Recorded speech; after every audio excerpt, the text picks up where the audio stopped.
Yeah. I was just down there, by the way. I couldn't remember the name of it. I was in Curacao.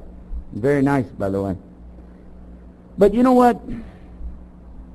How could it be that 3 shiploads of criminals, pirates and thugs and terrorists or whatever they were, murderers, why didn't they just like pop this Captain Hook or whatever his name is, Christopher Columbus? Why didn't they just knock him off the ship, take over, and go back to being criminals? They got 3 ships and everything they need, right? Well, they gave their word, right? Well, you know, criminals, they give you their word. Yeah, right. So what is it about these people? And by the way, all of them went. None of them reneged. None of them turned back. None of them became, you know, what do you call it when you go against the captain of the ship? Mutiny. They didn't do any of that mutiny stuff. I'm glad I'm here where people know English, by the way. It helps me a lot. My master's in English, by the way. You wouldn't believe that, would you?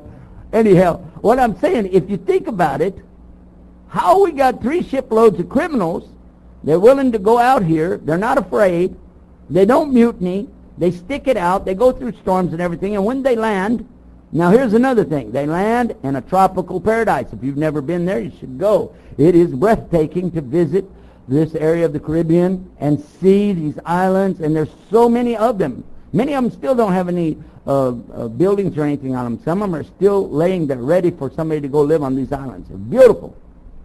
So why would they want to come back? That's a good question, isn't it? But it's mentioned in the diary of Columbus that they found people there. There were people living there already. So why not just like hang out with these guys? Why do I need to go back where they might throw me in prison again?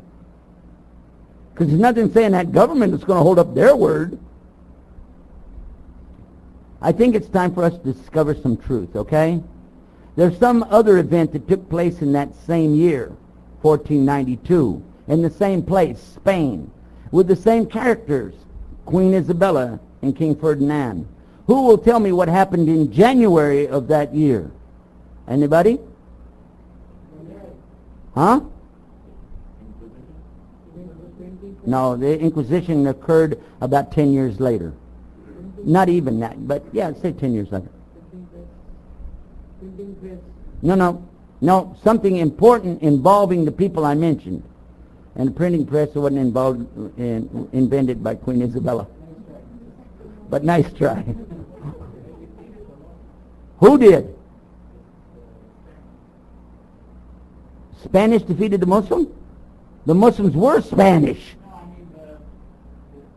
Okay, let's get it straight now. Let's get it straight. For 750 years, Spain was ruled by Islam.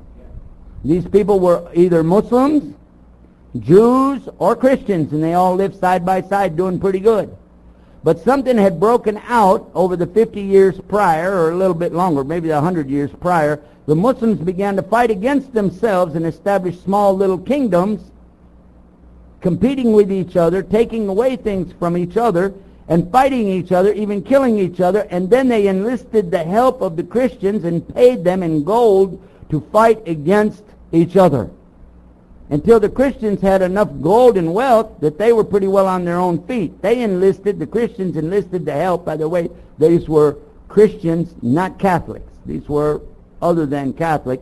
They enlisted the aid of the Catholic Church. The Catholic Church sent in their crusaders who came over and helped them beat the Muslims down to zero. In the meantime, the rest of the Muslim world from Morocco had come over once and helped them get their dignity back, set everything back up, and they won. But the condition was, and the Emir of Morocco said, I'm not coming back and help you again if you start fighting each other. But sure enough, they began killing each other again and setting up their kingdoms the same way, which is forbidden in Islam. And this time, the Moroccan Emir did not help them, nor did Allah. And they went all the way down the tubes, as we say. And in January the 12th, 1492, the last Khalifa or Emir for Spain signed over and abdicated his position in favor of King Ferdinand and Queen Isabella as representatives of the Catholic Church, and that's how they took over. That's how it came about. And there was a condition. In fact, there were a lot of conditions. One of them was that they were not going to persecute the Muslims, and they were not going to force them to accept Christianity, and that they were not going to make anybody responsible for what had happened. They would be, let's make it all neutral, call it even, we'll go back to living in peace together. They did not adhere to what they said, and by July of that year, as we already discovered, Christopher Columbus was taking off with 3 shiploads of these same prisoners, who were what? Muslims. And by the way, many of them had already been out to sea, and they knew a lot. And the charts that they had, because they used charts to come over, because Christopher Columbus refers to the charts that he had. You cannot chart something where you've never been there before. And he had charts. These charts also belonged to the Muslims, and one of his first mate on the ship was a Jew, by the way. So the Jews and the Muslims had cooperated in the past, and they were trying to build something as a trade route to come over, and they had been over here to America before that. There's other proofs of that. For instance, a lot of the words from the Indians and even their tribal names were Arabic words. And in Arabic, always the name of something is preceded by the article the, al. So you go through and find the Indian words today of the different tribes that had encountered the Muslims, and you'll find words like Algonquin, and al in front of it means the. So these are just a couple of little tips for you to think about when you want to do some his story again and find out what's really going on. Christopher Columbus made 3 trips, and those 3 trips, the same people came back with him again. Why didn't they run away? Why did they come back? When people give their word as Muslims, they're not allowed to break their word regardless who they gave it to. Okay? So now we have a little bit better understanding of what's going on. You might ask the question, well, if Muslims had been here, how come that they didn't establish something like the British did? Well, because in Islam it's forbidden for us to do it that way. We're not allowed to go in and murder and slaughter people and steal their land.